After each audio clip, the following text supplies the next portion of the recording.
Thank you for tuning in to the Practical Preservation Podcast. Please take a moment to visit our website, practicalpreservationservices.com, for additional information and tips to help you restore your historical home. If you've not done so, please subscribe to us on iTunes, Stitcher, or SoundCloud, and also like us on Facebook.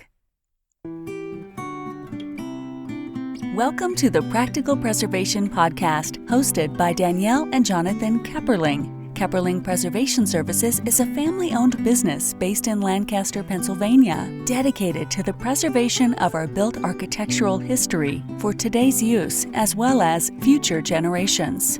Our weekly podcast provides you with expert advice specific to the unique needs of renovating a historic home, educating by sharing our From the Trenches preservation knowledge and our guests' expertise, balancing modern needs while maintaining the historical significance, character, and beauty of your period home.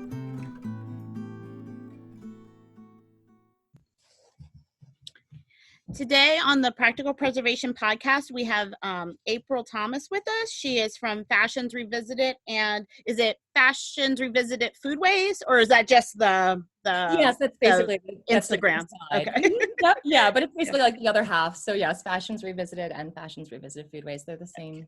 Okay, very good. Well, so tell me a little bit about your background. I'm excited to talk to you today.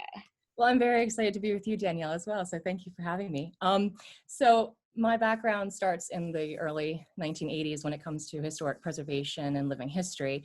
I had parents who were incredibly just fanatical about history, all types of history. They loved reading, watching, whatever. So my mother found a couple different historic sites nearby to get involved with. And so I was basically raised in what you would call like American foodways. Started hearth cooking when I was about 6 or 7. It was something that I just naturally took to. My mother from that point on always joked that I must have been mailed wrong. Maybe had a different life, I don't know. But some parts of especially 18th and 19th century history just seemed to connect. I connected with them.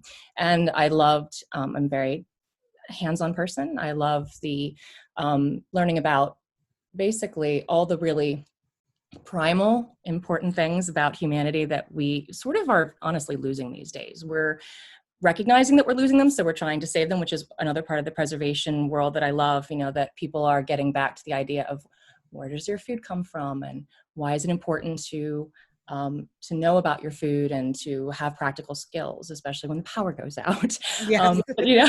Which is important for everybody. But basically, I started getting involved with living history sites in the Chadds Ford, Pennsylvania area in the 1980s.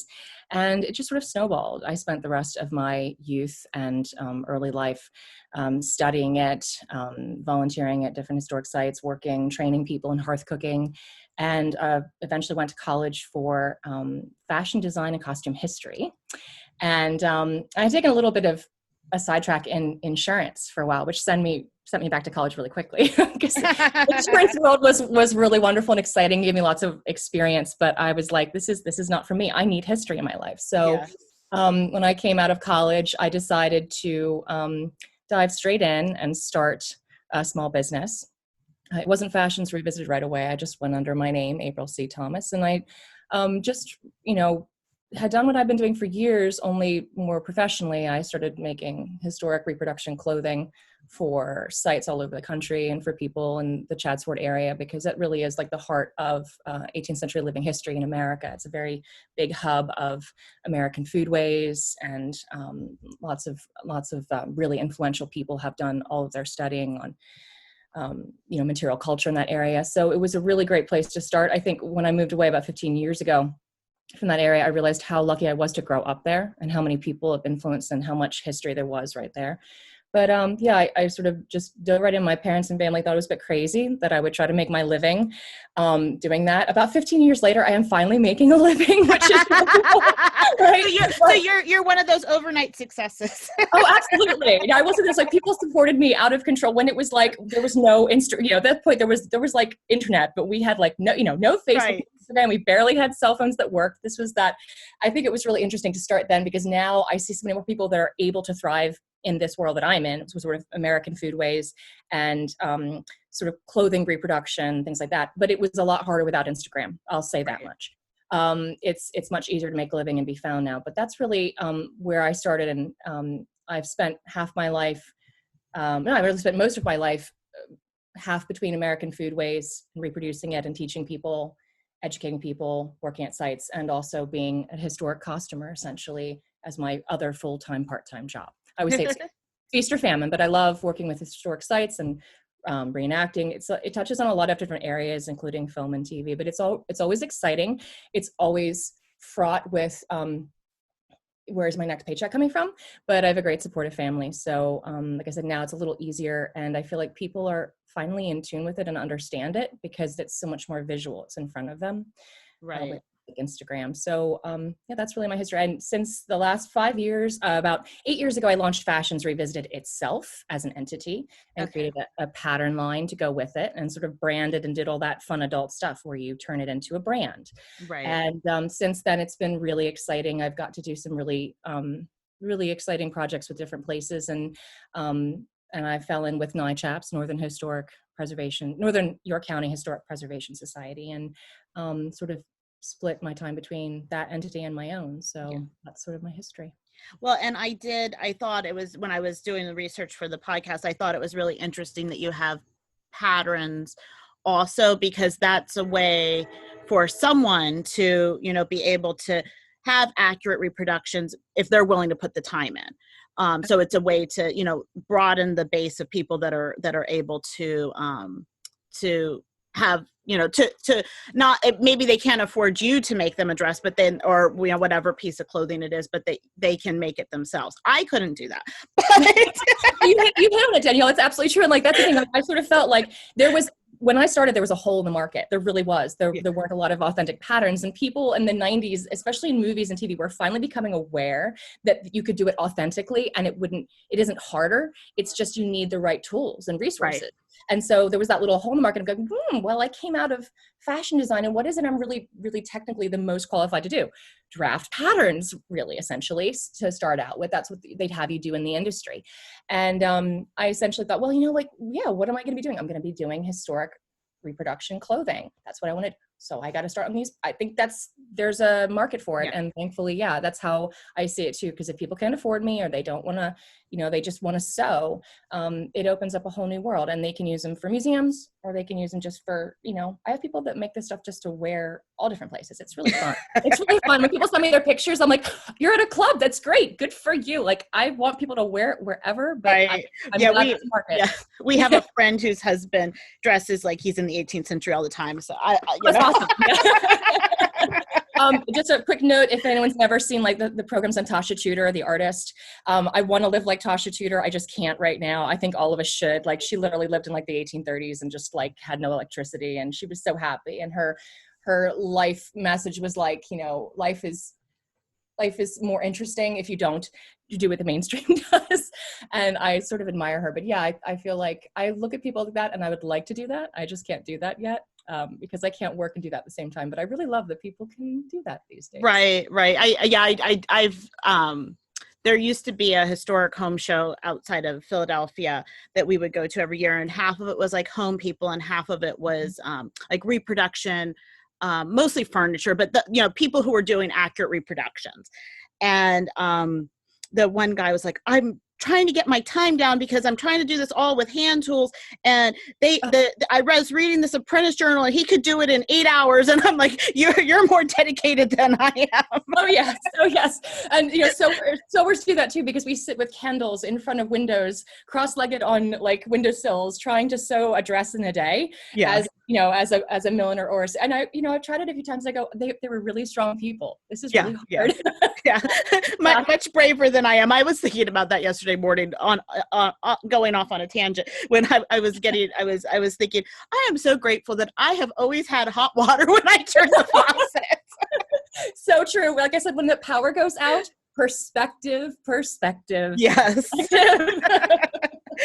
So I think you kind of explained, why history, why you were interested in history, and why you kind of chose this path. I can never explain it really, Danielle. Honestly, I think I literally think I was just mailed wrong. I think I just gravitated.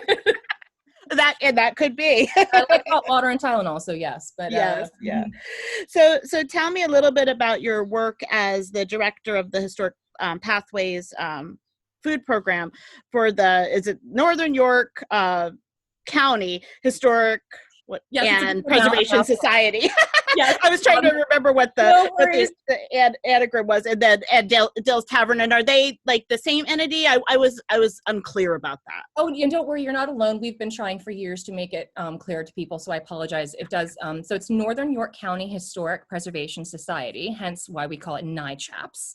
And essentially, NYCHAPS is a historic preservation society nonprofit that was founded many years ago, and they essentially were gifted the money to purchase the Dill's Tavern, which was right down the street from NYCHAPS headquarters. Dill's Tavern is literally the beginning of the history of the town of Dillsburg, which is where NYCHAPS is, where we are. We are right in the heart of Dillsburg, Pennsylvania. So the long story short is that the tavern had been there since the original part of the tavern, if I remember correctly, because I've been with NYCHAPS now for over 7 years, and I'm still, there's so much history to learn in the society. Basically, Matthew Dill came to the Dillsburg area in like a early 18th century, and the first part of the building was around 1705, I believe. Oh, that is early. It's really early, and the site is just amazing, and it was somewhat still intact. It had some land with it, land behind it, which we were able to purchase later to preserve more. But the point is that people for years were watching it. It was owned as a private residence and then a business, and in the 1980s it really started to crumble away, and people wanted to save it. So we had some wonderful benefactors who were able to gift enough money to not only buy the property, but to restore it fully. And we are still, and as you know, we'll continue to, like every site, continue to restore and work on it. But it's been lovingly restored. There's a beautiful barn that was just put up a few years ago that was also restored and brought from another site. And so it's essentially Dill's Tavern is the focus right now of NYCHAPS, I would say, because it tells the story of Dillsburg and gives us such a window into the past of stories to tell about the area. And that's really what that preservation society was set up to tell, was local Northern York County. So essentially we're the same. It's like our little, I don't know what that word is. It's our like shining, beautiful place that we do all our events at. And And I was gonna say, it gives you a place then for people to like say, this is what they're doing. This, it gives you kind of a touchstone. Exactly. Yeah. Exactly. It's where we have lots of events. We have a farmer's market that's there every Saturday. It's become we wanted it to become a community hub, so that it could give, that NYCHAPS could give back and really preserve the history for everybody in that town. And it's been really well accepted. We're really excited and just thrilled. And it's a beautiful place to play. So okay, and I saw that you were in an episode of A Taste of History on PBS. Yes. So when I came on board about 5 years ago, I started slowly doing food programs for NYCHAPS because I moved to the area in 2007, and I had a lot of family here. And to make a long story short, again, NYCHAPS some members reached out and said, hey, you're in American Foodways, you're a hearth cook. Would you like to come and, work with us, do some programs? So of course I said yes, because they're only 10 minutes down the road. I was thrilled to have a new home, and it all just sort of snowballed from there. But I was fortunate enough that they said, would you like to, direct the programs and do the programming and train our people and, all the fun aspects that go along with a living history site. So of course I said yes. And I've just had so much creative freedom with them. They're a wonderful site to work with. And about 3 years ago, myself and another board member, Mark Hagenbuch, who is a longtime living historian himself, we reached out to Walter Stabe of Taste of History of Philadelphia City Tavern, because we had both met Walter on and off. He's a lovely, lovely man, really. Right. And of course, being foodies, we just love the show. And so we reached out and just basically said, hi, Walter, we know you come to historic sites. Would you like to come and play at our site? And he was, first thing he was like, yes, we'd love to. It's great. We've got a great, big, long waiting list. So we just sort of assumed, maybe it would happen. Right. Early last year, we got the go ahead that, hey, we've got a spot here. We're going to squeeze you in it. How do you feel about filming in 3 weeks. Oh goodness. It was wonderful. It was fraught with all things, the normal production woes and intensity, but it was wonderful. And basically Walter said, at this point in the series, I've gone so many places and I've done so many things, and I'm letting each site tell their story now. So what would you like to cook, April? And my jaw just dropped to the floor, and I went, wow, you're gonna let me do the menu? Okay, you're really trusting and brave. No, working with them was wonderful. He let us develop the menu based on the history of our site. Oh, that's great. He came out and we filmed, and he and his crew, are just amazing, amazing people. And they were so much fun to work with, and all the things that you normally say when it comes to production. There were hilarious things that happened. We didn't have anything really disastrous. And I think that's great. It turned out really great, but people have been really excited to see the inside of the tavern, and because the tavern, like I said, has been sort of a mystery for years. So it really, I think, has opened up a whole new audience for us. And I really thank Walter for that, because working with them was absolutely fun. And I think when people see the episode, they can tell that he's an absolute hoot. So as well as being really knowledgeable. So yeah, we filmed that, and that just aired on PBS a couple months ago, but now it's available on Amazon Prime to stream. Oh, great. So it's season 11. Episode 1, The Seed of a City. Season 11, episode 1. And I will tell you, I have not seen it. Laura, who coordinated us connecting, she was telling me about it, but I have not had a chance to see it yet. So what was the menu?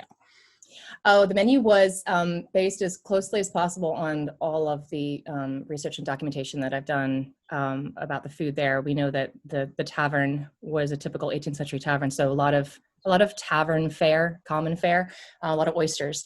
We didn't actually do any oysters because it was so hot that week, and we just couldn't contemplate working. We did white bean cassoulet.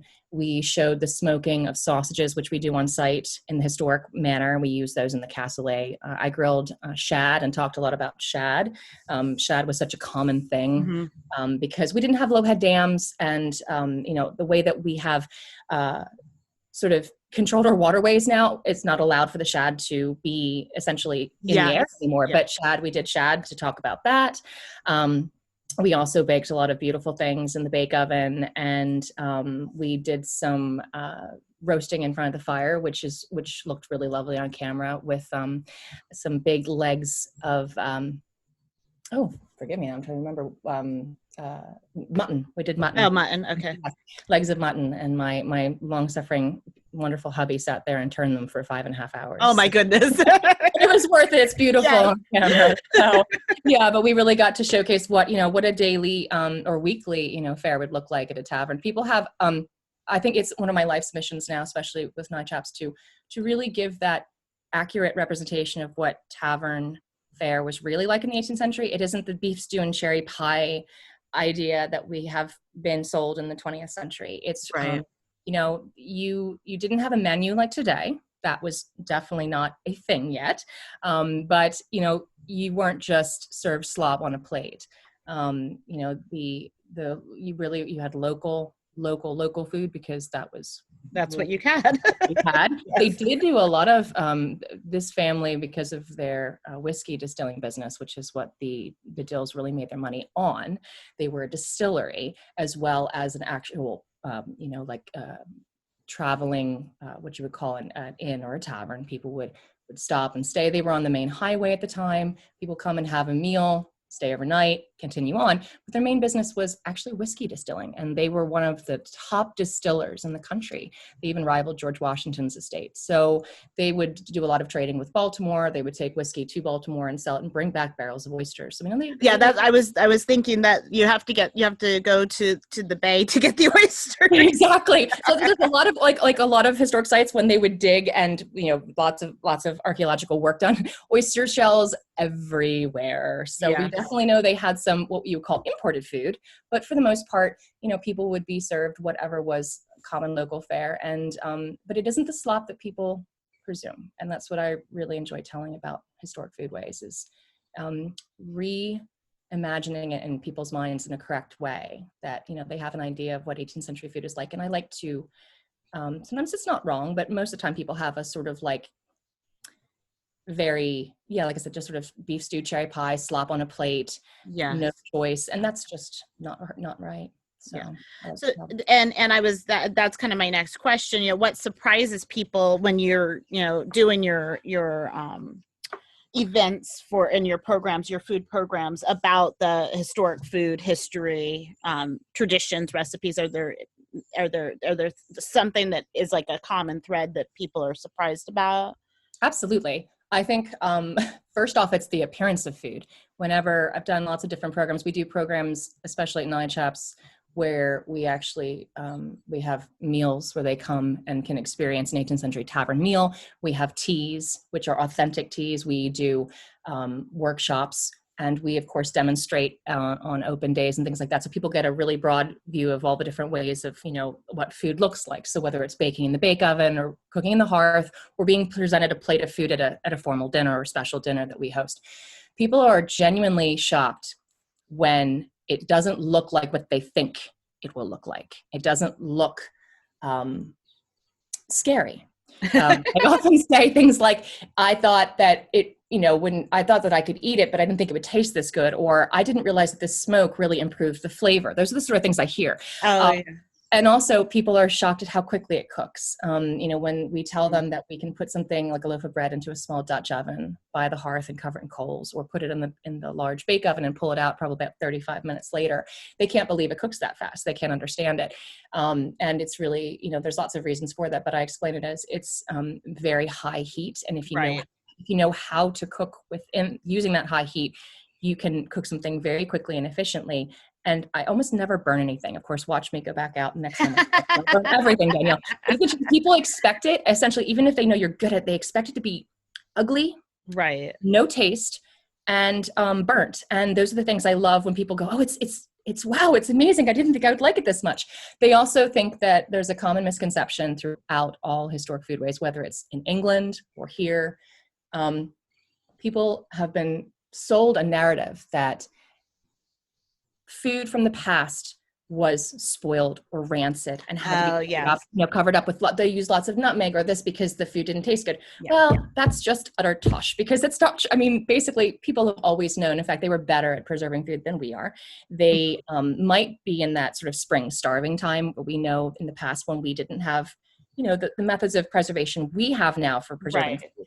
They just had different ones, but they weren't idiots, and they had systems and they had methods. And so they wouldn't eat rotten food unless they were starving. And same thing, we wouldn't eat rotten food unless we were starving. So food is not as highly spiced as we've often been told. However, they did have spices. They did have the things we had. They just used them in smaller amounts, like sugar. It's amazing when most of the pudding and cake recipes you use from that period, they still taste wonderful, but the amount of sugar is considerably lower. And once you get used to that, there's no problem. We're so overly connected with sugar right now. We have too much sugar. Let's just be honest. We have too much sugar. Right. And so people are shocked when they realize how good the food tastes, but it is very different. But I'm really happy when I see people, say these things or hear these things. They walk up to me and say, I didn't expect to like it this much. I really enjoyed it. And that warms my heart and makes me know I'm in the right career path.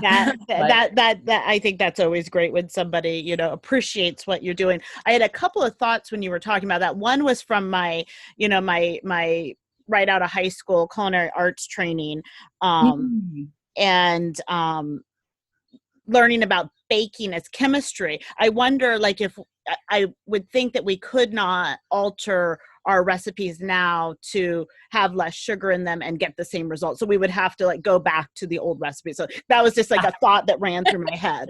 It's a really good thought. I think a lot of people are doing that because we're so health conscious now too. I think a lot of people are sort of going back to basics. You do see a lot of modern chefs and people, even Michelin star chefs, in the UK, who were like, oh, you know what? I'm going to do this 18th century flourless cake recipe by Hannah Glass because, I have gluten-free people that, are going to love this, but they realize when they make it oh, wow, it actually does taste good. And it uses, it's amazing, but you do sort of have to it's harder. You sort of have to just sometimes go back and start over again. And I really think that's exciting.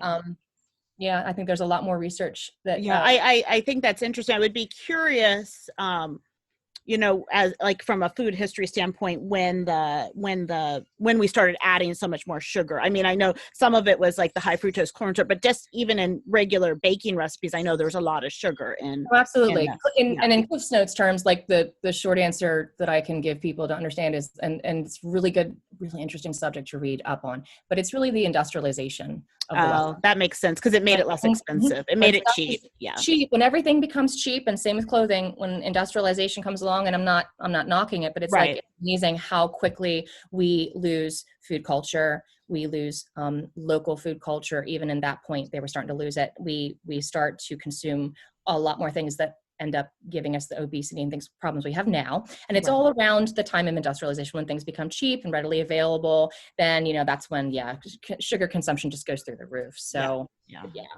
So, and then the other thought I had was that there was I don't know if you saw it, maybe it was probably close to 20 years ago. There was two PBS reality shows. They tried to do 2 reality shows. Oh, I think I know what you're going to talk about. The colonial something. Colonial House. Yeah. Colonial House. And then there was a prairie one. But I watched Colonial House religiously, and they were eating rotten food the whole time. I know, and I have my thoughts on that, because I now know some of the people that were like involved in setting that program up, and because it's a small living history book, and it's amazing because I think we do really underestimate how much modern people are used to eating. And so you give them this stock of food, and you say, okay guys, this has to last 6 months or 5 months or whatever the time is, right? And it's based on, but we don't realize that as modern people, you set these modern people back there and you say, you must be disciplined, and they go, what's that? Yeah. But I can't just go to the grocery store. I can't just wait. I can't get more honey. I can't get more peas. Like, I think they were so sick on pottage by the end of that. Yeah. But I watched that religiously too. And I love that. And I think it's a good lesson. I think they all did like the absolute best they could, but there's some things about, that's why it's so good to do those programs. I think it's so wonderful that I loved all of those programs. I have them all on video. I'll have them on digital now, but I think there's so much we can learn. And that's part of what I like about doing Historic Foodways in any way, shape, or form, especially, is to really make people appreciate what they have and what's important in life, all those basic sort of things that we sometimes don't think about every day until things start to go wrong, and until Corona hits and we literally don't have enough food left in the pantry. We don't want to go to the store, and we suddenly realize, okay, maybe I'm going to have to use a quarter of what I used to. It's those little life lessons. I think they're really important. And so shows like that are really educational, because we realize how wonderfully spoiled we are. We are very much. So talk to me a little bit about your Fashions Revisited then. So that's like your other kind of way to connect people with history. Sure. So basically, like I said, I've been making historic reproduction clothing, specifically focused on like the Georgian and colonial period, so 18th century, for almost 20 years, when I launched Fashions Revisited, the brand and the pattern line. And it was really,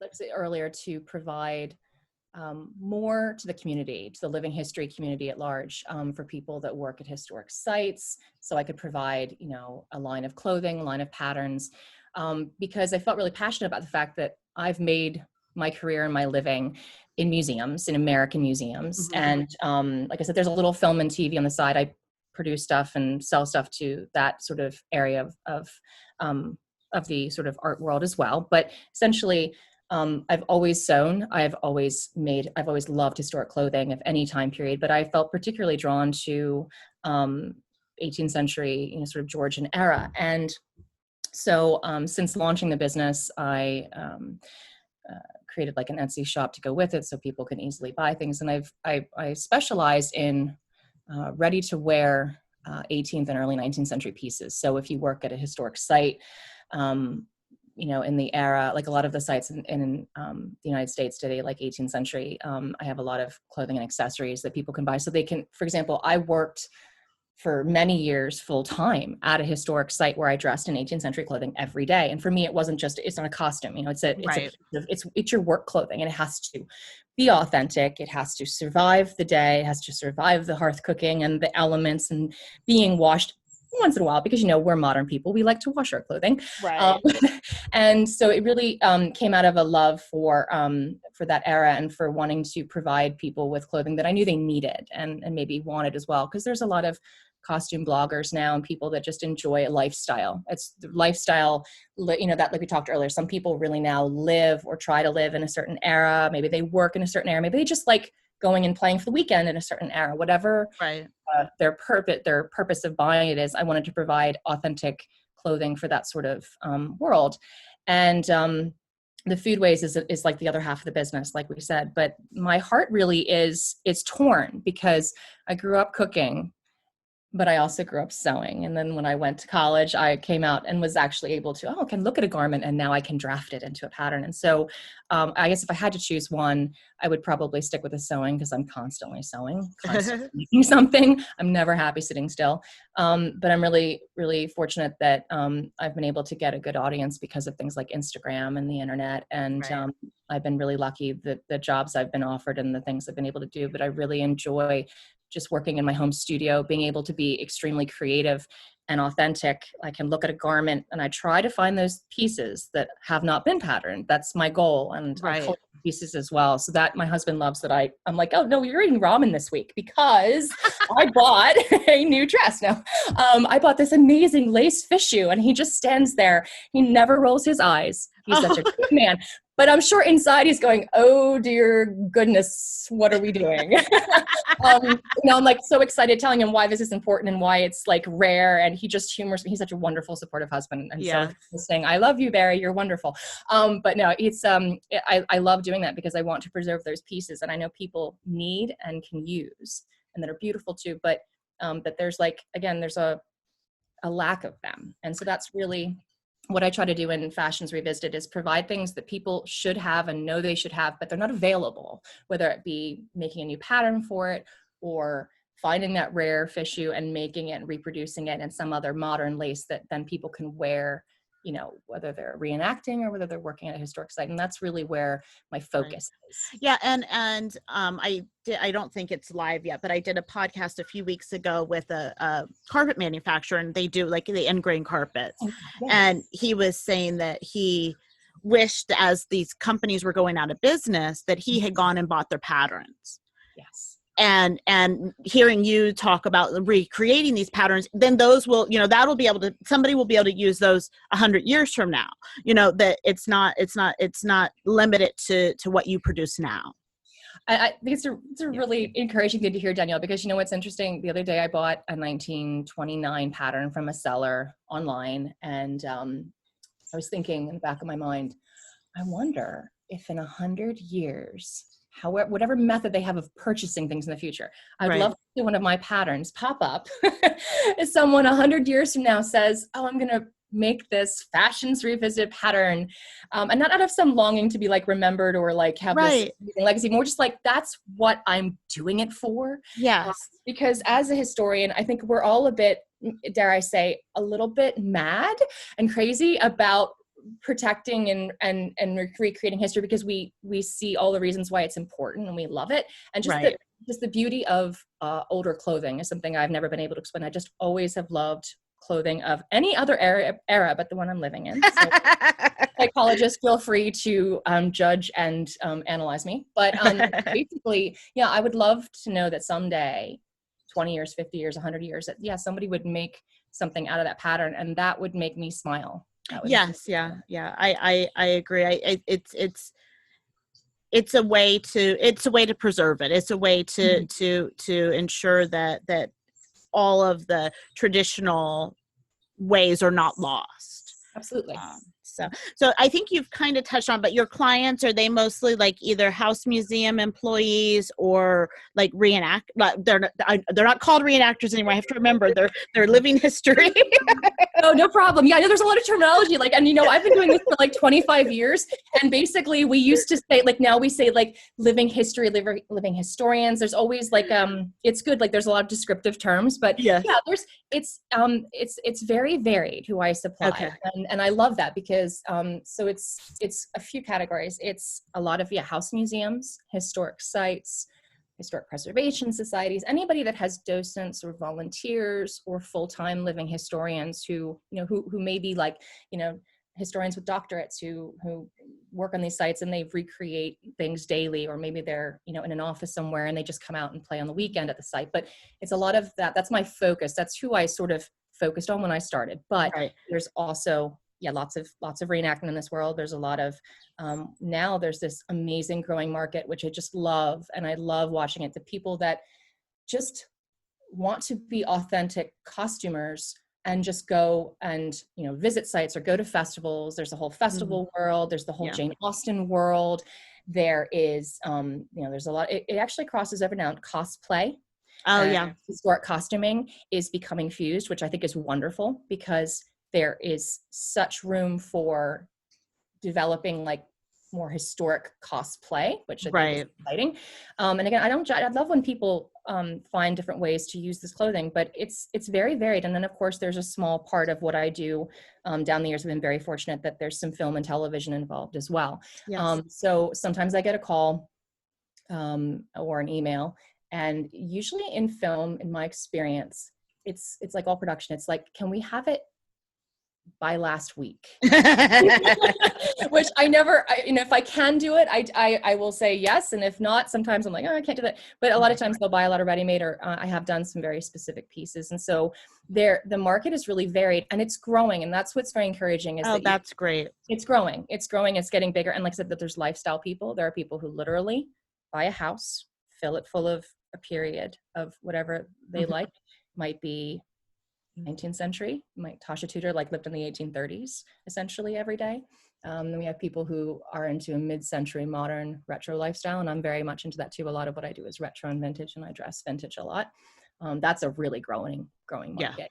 But it's really exciting to see how the internet and other areas, other things are growing these markets and growing this interest. And I think it's great because we're just, no matter how people use it, they are preserving history, and it's just beautiful. I think it's beautiful. Yeah. And the internet really does allow people with varied interests to find each other. And I think that's one of the benefits of the internet. And you realize that you're not alone. Very true. So I used to say eccentricity is a noble pursuit, because often when you tell people, like myself, when I tell people what I do, I get one of two reactions. I think a lot of us are used to someone saying things like that and 10 cents will get you a cup of coffee. Really kind of, now we would say really insulting things, but years ago you just used to brush it off and be like, oh, they just don't understand. When you're at a cocktail party and explain what you do, people are either really accepting or they're really honestly, they can be often very judgmental, which I think it's changing though, because people aren't, like I said, everything's now more visual. It's in their face. They can see what you're doing. They can understand it better than trying to explain it. And that's never a bad thing. So I there are some jobs that I do wonder how people make money doing it. But right? And you have to be a bit in love with the job, because it doesn't make you any money at all. But it's always really interesting, isn't it, to hear people. It is. I was wondering, so when you're making different outfits, or I don't know what the right terms are, do you do maybe different stations in societal stations, or do you just do kind of the a basic? Oh, it's a great question. So when it comes to the area that I focus on, which is 18th century, so 1700s is primarily the time period that I produce the most clothing for. That's mainly what my Etsy shop essentially focuses on. And it's varied because I really believe strongly in representing all the different aspects of life in that time period. So for example, when I'm cooking at a site, I'm very well aware of the fact that there are lots of people like myself out there in the world at historic sites doing the same thing. And when you're cooking, you are representing a couple different classes of people, and depending on where you are. For example, if you're cooking in a hearth in an 18th century American site, you're probably representing a young woman or a young servant or a young enslaved woman. And so you have to have the kind of clothes that are actual working everyday clothes. Right. And so I do a lot of linen petticoats and jackets and stays and linen caps. And that's the sort of thing that what we would consider our sweats. Right. Our working clothing. And then, of course, I love doing the really pretty stuff as well, because there's a lot of ways that people can wear that and interpret that clothing. There's a lot of dancers. That's another sort of aspect of, a lot of people do historic dancing for a hobby. And so when you go to a beautiful ball or a dance, you're definitely not going to go in your working clothing. So there's a market for and a need for the high-end, beautiful Georgian pieces, like the sackback gowns and the English gowns and all of the frilly lace caps and kerchiefs and everything that go along with that. So I try to do a pretty wide range, because in my own life and experience, I have those two sort of personalities. I'm Right. often portraying a very middling or working class American woman, early colonial interpretation. Or I might be set up at a show or at a beautiful festival or venue where it makes more sense to dress more beautifully, because you're not slaving over a hearth. Right. So that's where I have the more high-end things. But I really think it's important to have that range, because otherwise you can't tell the story. Now, obviously, if I just focused on one, I don't think people would be upset. But I really like to focus on as much as possible without driving myself crazy, because I still don't have anybody I employ. It's so specialized. I just never will. Right. So, if I make one more line of clothing, my head probably will explode, but it's not going to stop me. Mainly what I produce is, I would say, like sort of middling, so that people can interpret the sort of basic things at historic sites, or, like the everyday life. And that's where I focus, I think, primarily. That makes sense to me.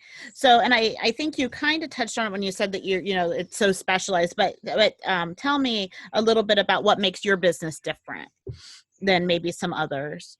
So there are more and more businesses like me right now. Like we talked about the sort of exposure and the internet and lots of other factors that have really allowed these sorts of markets for this sort of thing to grow, which is wonderful, both foodways and the clothing. But forgive me, my train of thought just went, Danielle. Oh no, but I was just wondering what makes your business different. Yeah. So what makes it different is there are some that are large businesses. There's some that are small. For the most part, most of them are pretty small.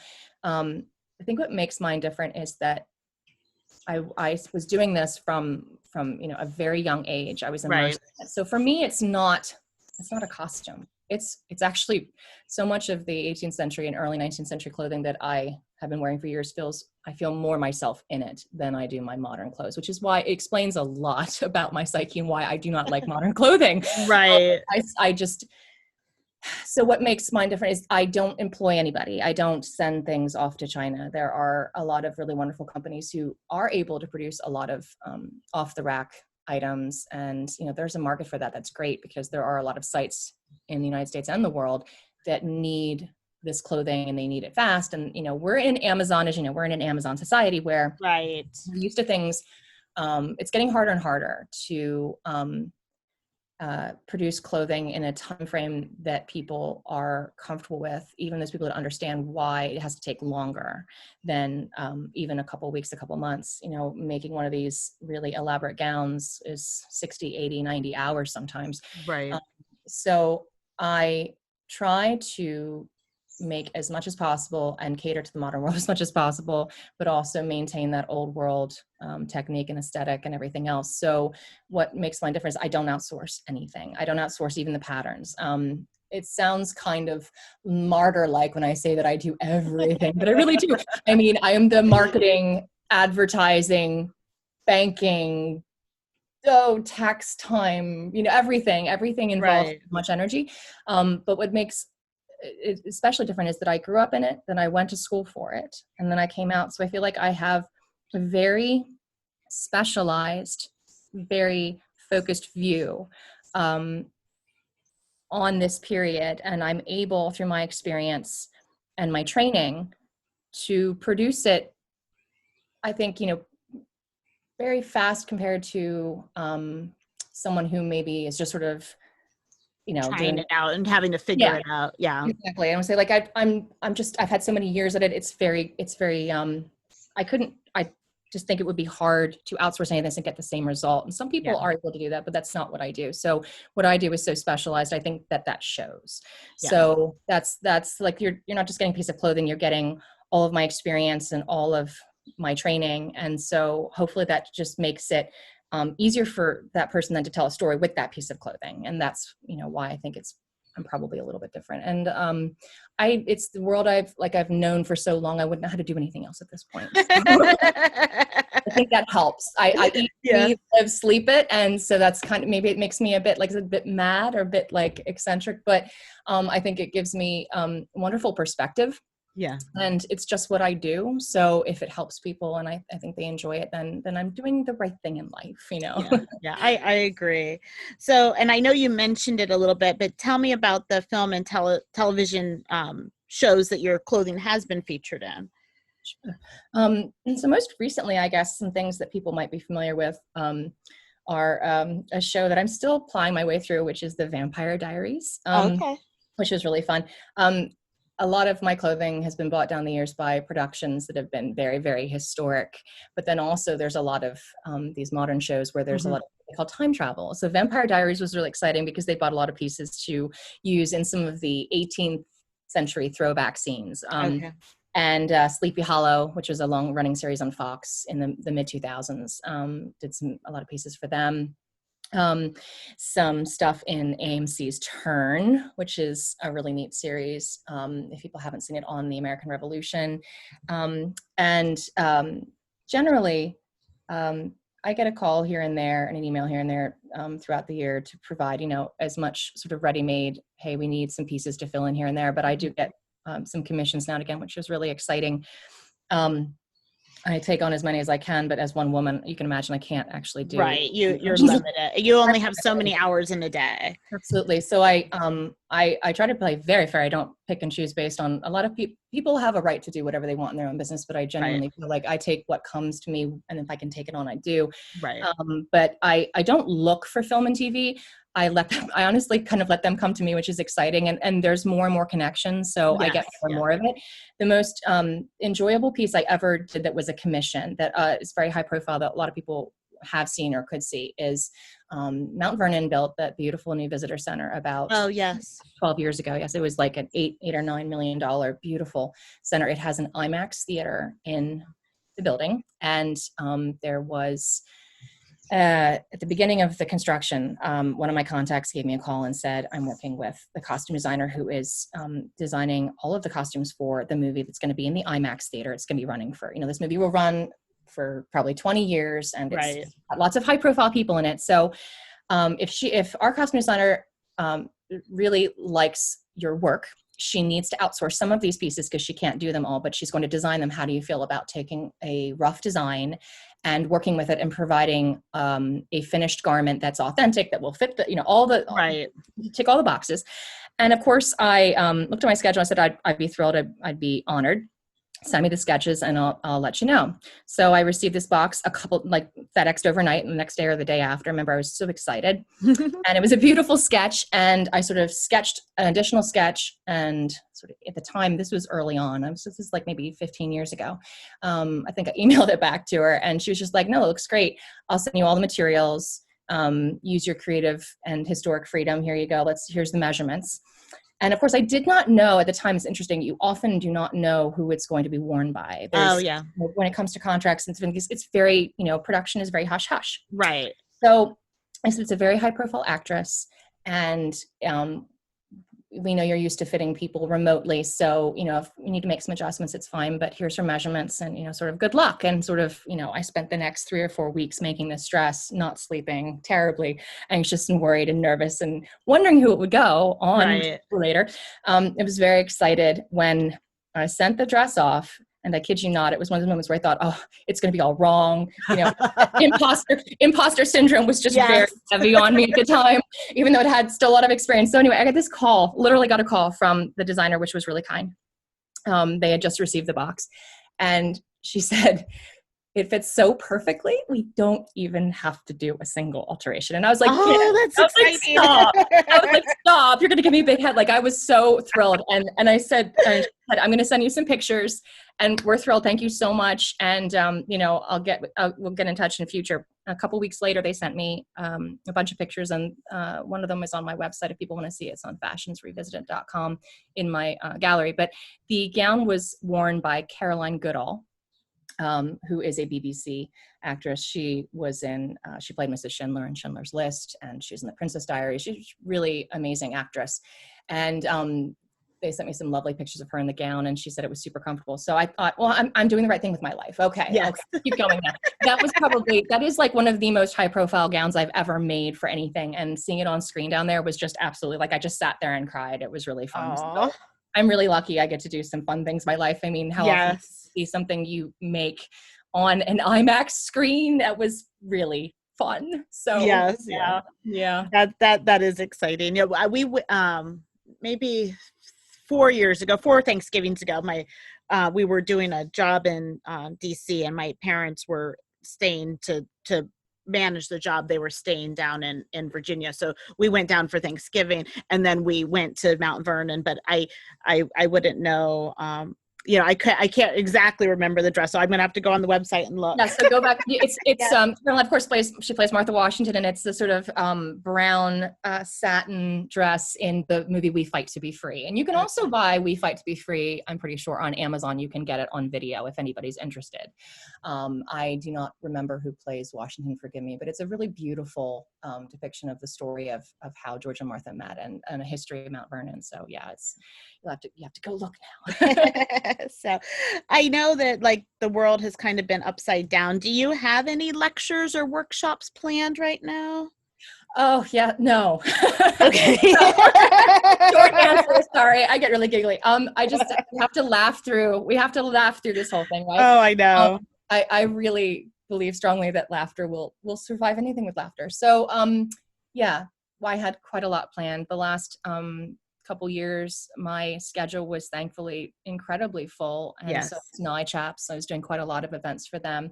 We've only just started at NYCHAPS getting back to events. There is an Oktoberfest festival coming up on the 12th of September, which is pre-ticket sales only, but that's the only thing I'm really involved in the near future.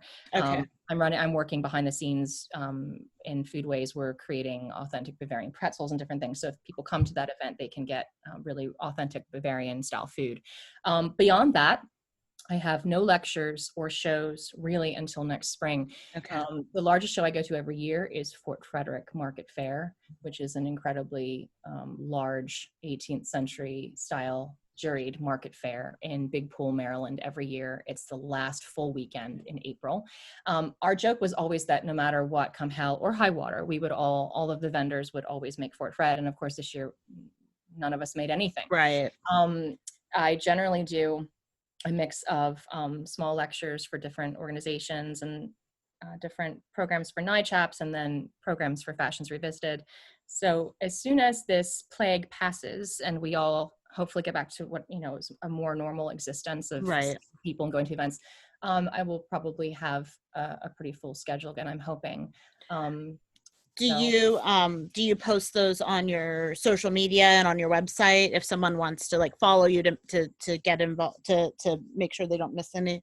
Absolutely. There's a couple schedules they can check. So my main website is fashionsrevisited.com, and I have an events page there that's really easy to follow. And anything, whether it's an event where I set up with the business where I sell the clothing, like Fort Frederick Market Fair or smaller fair, or if it's a Foodways event that I'm hosting or doing at NYCHAPS, I'll put that on that list as well. They can also put in into Google Dill's Tavern or NYCHAPS and find there's a full list of events and things that I'm involved in with NYCHAPS will be listed there. Also, people can find me on social media. I'm on Instagram at Fashions Revisited. And I keep that really current, and people can see when I go to an event, I'll post weeks ahead or months ahead. And but yeah, my website's really the best place to find that. And I will keep that as current as possible. Like I said, none of us have, I know a lot of states are open in different places. I know Mount Vernon actually is, as of this moment, still doing their 18th century market fair it's coming up very shortly. It's early to mid-September. And I hope for their sake that they are able to, that doesn't get canceled last minute. Right. So there are some places and places people are still going, but at the moment, I just don't have anything on my docket. So I'm just stocking my Etsy shop, and I'm like a lot of people considering maybe doing a YouTube channel. I would really love to do some Historic Foodways Oh, program. I think that would be great. I think I need to have you, Danielle, send a message to my husband and say, build April an outside hearth room. She really does need it. I keep talking, it's that honey-do list. Like, honey, I need a summer kitchen. So for my YouTube, of course, it makes sense. That would be something that I would come up with, and then, Jonathan would reluctantly, he would either ignore me or reluctantly do it. Absolutely. None of us have the same problems at all, right? No. Humanity. What I love about history, I'm just going to plug this in. So what I love about history is realizing that every situation we have in life, whether it's to do with like marriage or work or children, it's all the same as 100 years. Like the only thing that changes is the clothing, the politics, and like other things. But like people don't change, and it's amazing. No. You sort of read about husbands and wives and their arguments in the 18th century, and they still remind me of the honey-do list we have now, because it's like, go plow the field, go do that. It's like it's literally, I roll my eyes and just laugh and go, okay, my problems are not just my problems; they are everyone's problems. How many things we want the husband to do? It's never changed. Never ever changed. Never will. That's very true. I I have a book, Runaway Rogues, and something else. It has like three titles in the, and it's advertisements for indentured servants or enslaved people that ran away, and wives that were, maybe that's what it is, road wives or something like that. And it makes me giggle, because I was reading this and I'm like the one was like, I was like, this is something somebody would post on Facebook if they had Facebook then, but he had to run down to the newspaper office. Exactly. My wife left. I have no idea why. I did nothing to her. Oh, no. I was a good husband. Yeah. She's with this person, and I'm not paying any more of her debts if you see her. I'm like, oh, not give her credit in any store. I know. Yes. It is so refreshing and also sort of scary how nothing changes. Yeah. I'm like, oh my goodness. This is something you'd see on Facebook today, but it's so true. And you see, people wonder why we study history. Part of it is that we find it reassuring and also humorous that societies, we continue, we improve, we still have problems, but it gives us hope, because we often think in every situation, right, whether it's sickness or job loss, or especially right now, it's so important to remember this right now. Like, I think when COVID hit, I was thankful that I had the perspective to think back, okay, I know that things like this have happened in history before. Right. How do I get through this? Of course, I was as crazy, sad, manic, and as everybody else. No one knows how to handle any of this. But at the end of the day, you just go, I'm not alone, and this is not new. Right. And and I think that's reassured. I think that's really an important perspective, because there is that feeling of like, oh, this is the first time it's ever out, but it isn't. It's not. Nothing's new. Nothing's new under the sun, and people don't change. people fundamentally are the same as they were, 200 years ago. Yeah. So okay. So tell me about the any challenges or trends that you see from your perspective in history or preservation. Yeah, I really love that question, because there's so many ways that I could talk about that. So like when it comes to clothing, for example, so trends in historic preservation, like I find it's really interesting, especially when people reproduce or wear clothing, for example, that's clothing of the past. We think that we're always reproducing it correctly, even if you could get an authentic pattern, for example, right? Make the garment as authentically as possible, use the most authentic everything at the time, and it's still going to look, quite frankly, sort of dated later on, because no matter what, you are always working with modern materials, and you're always working with a modern mindset, even if you learn the techniques. So that is always in the back of my mind. Within reproduction of historic clothing, there's always trends, and people find this really interesting. I talk about this often. People ask me to speak about what it is I do when I reproduce historic clothing and why I do it and all that sort of jazz. People are really surprised to find out when I tell them that just like we have trends and fashionable things in modern fashion, it's the same when people reproduce historic clothing. There will be trends within like the living history community. someone will put out a bonnet pattern and then like everyone has that bonnet pattern 6 months later and the bonnet is everywhere and you just think, right, okay, well, was it that prevalent? And then people start having these really in-depth conversations about, well, was this bonnet really that prevalent, or is this just because everyone now has the pattern? So it's interesting to follow the trends and sort of like within the clothing. I find it's really exciting and interesting. So often what I try to do is find that garment that, like I said earlier, I know people need, they don't have yet. And I don't want to say I start to start a trend, but I sort of like watch what people are willing to accept, what they're willing to wear. And I sort of like try to create things that I know they need for the interpretation or for the period, but then that they're comfortable with as well. And so that's sort of, I don't know if that answers the question entirely, but it's sort of interesting to follow. There are trends and there are fashions, and there are like themes within preservation clothing. Yeah. And then when it comes to things like foodways and the actual preservation of buildings and things like the side of things that I'm involved with NYCHAPS, it's really complex, isn't it? Because often we know that preservation follows the money, right? I mean, people can't preserve something if there really isn't any money. Right. It's very hard to preserve a building. Like we said, with Dill's Tavern is a perfect example. It was privately owned for a very long time, and then it sat empty for a while. It was still owned, but it wasn't being cared or, loved. It waited for us to come along with a lot of cash injection. Right. Yeah. And so, and then continually, as you know, these buildings are like a child that goes to the ER every 5 minutes. And so, preservation, people have to want to save it, and they have to want to spend money on it. Right. And so I think it's interesting to watch what people are willing to spend their money on, what organizations, what individuals, and sort of following those trends. I think right now people are very interested in preserving history that is usable. Like Dill's Tavern is very usable. We do lots of events there. And so, and it's a real life's blood. When there isn't money, it's harder to preserve things. So I think it's interesting to follow where the money goes. It's interesting to see what people are interested in.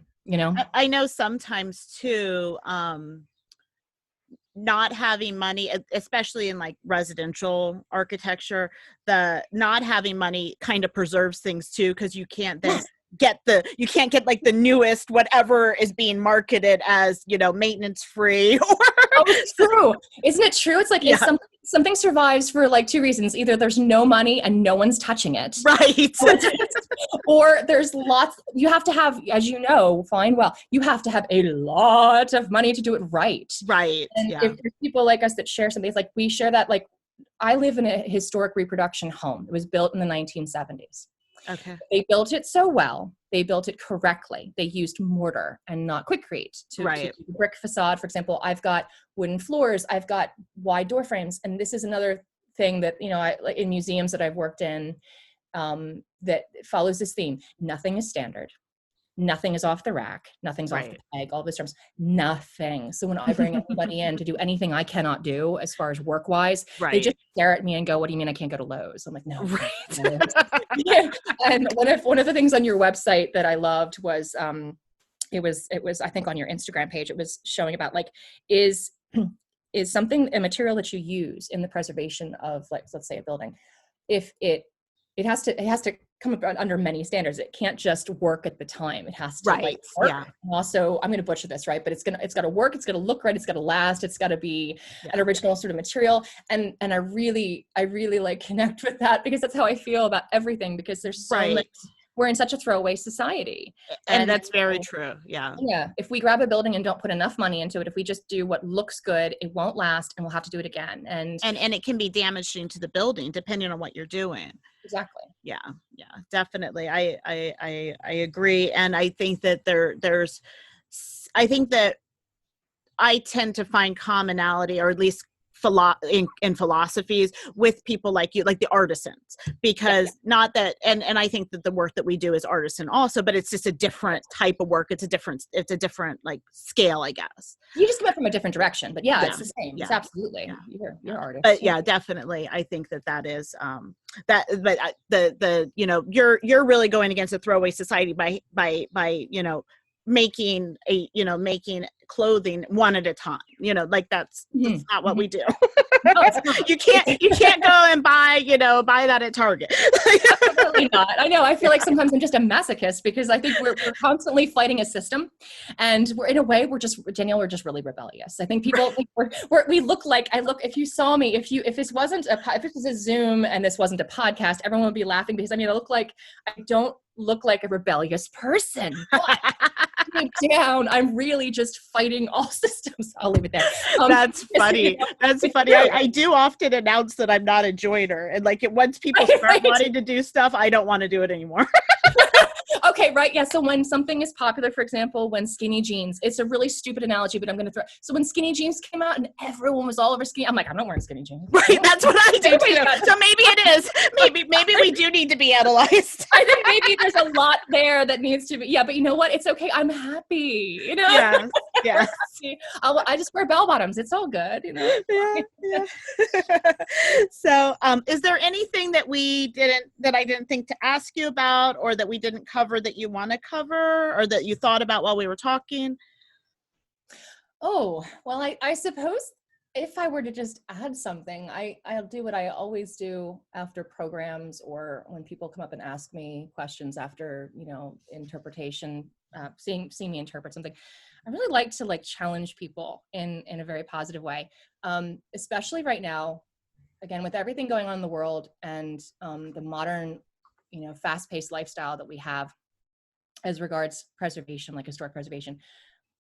One of the things that I think people should focus on, and something that's really enriching, is to it's easier now than ever, but take a step back and look at your life.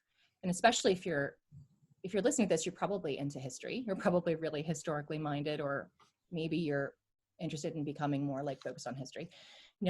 Really take a look at everything you have in your everyday modern life and sort of start analyzing it from a really positive perspective of what am I getting the life I want out of all these things? What could I do without? What could I do better with?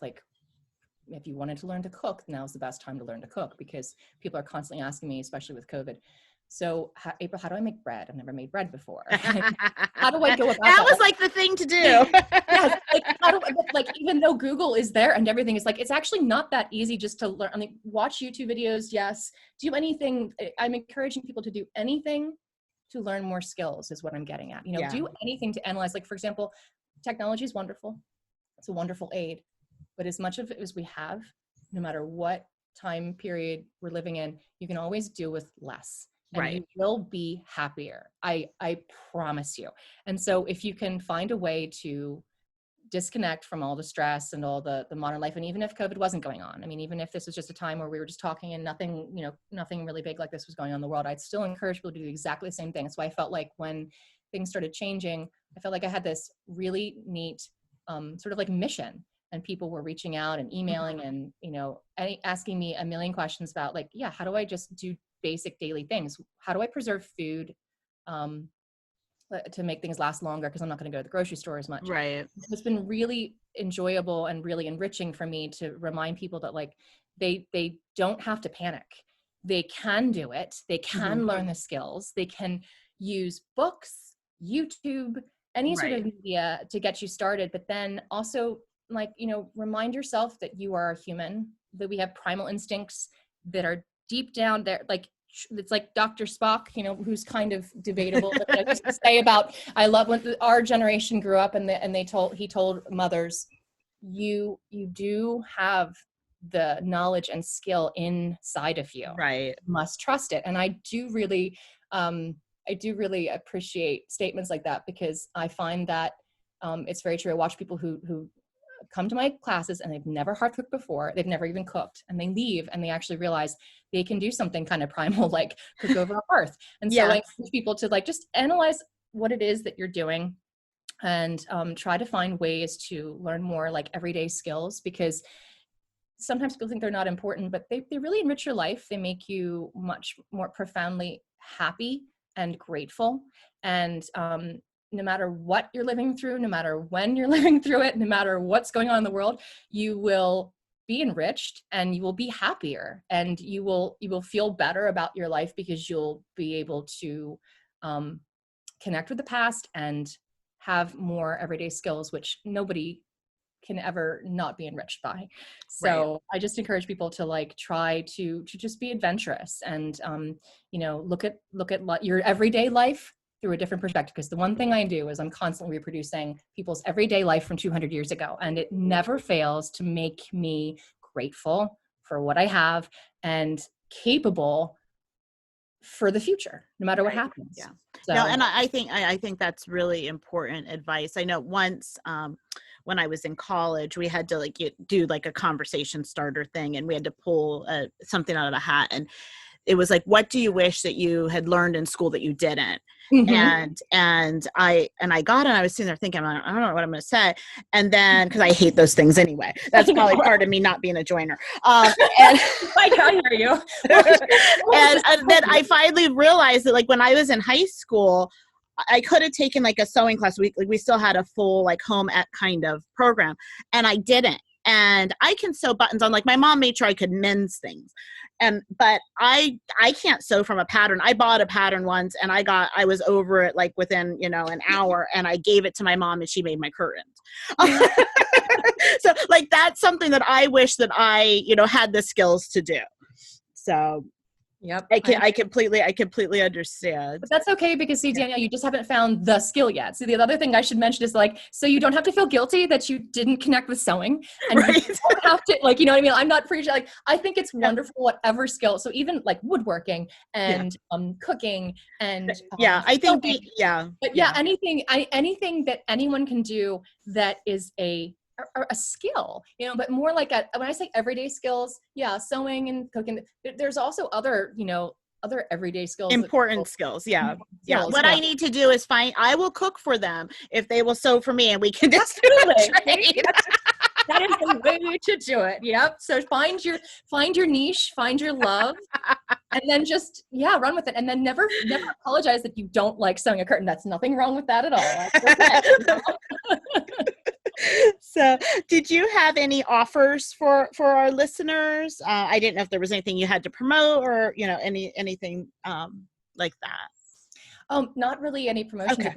Just I'll throw some plugs out there for people if they're interested. So if you want to look up my business, of course, fashionsrevisited.com.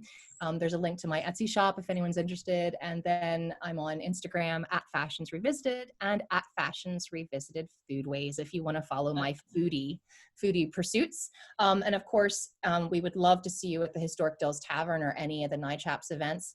And like I said, you can just Google Dills Tavern or NYCHAPS, NYCHAPS, and you can find all the information there. And I really hope to see people in the future at any event whatsoever. Yes. When things start happening again. And if anybody has any questions, they can feel free to email me also at april@fashionsrevisited.com. Okay, very good. We will make sure that all of those links are also on our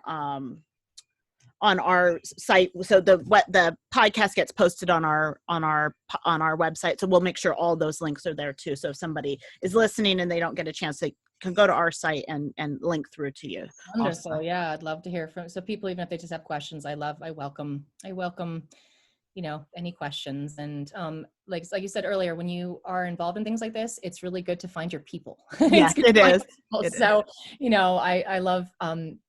I love doing these because I think it just, sometimes it's not obvious where to find your people.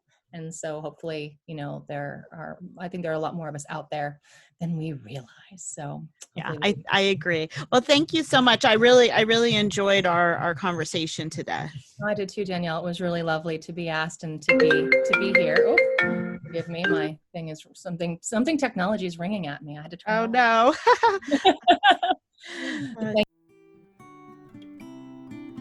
Thanks for listening to the Practical Preservation Podcast. The resources discussed during this episode are on our website at practicalpreservationservices.com/podcast. If you received value from this episode and know someone else that will get value from it as well, please share it with them. Join us next week for another episode of the Practical Preservation Podcast. For more information on restoring your historic home, visit practicalpreservationservices.com.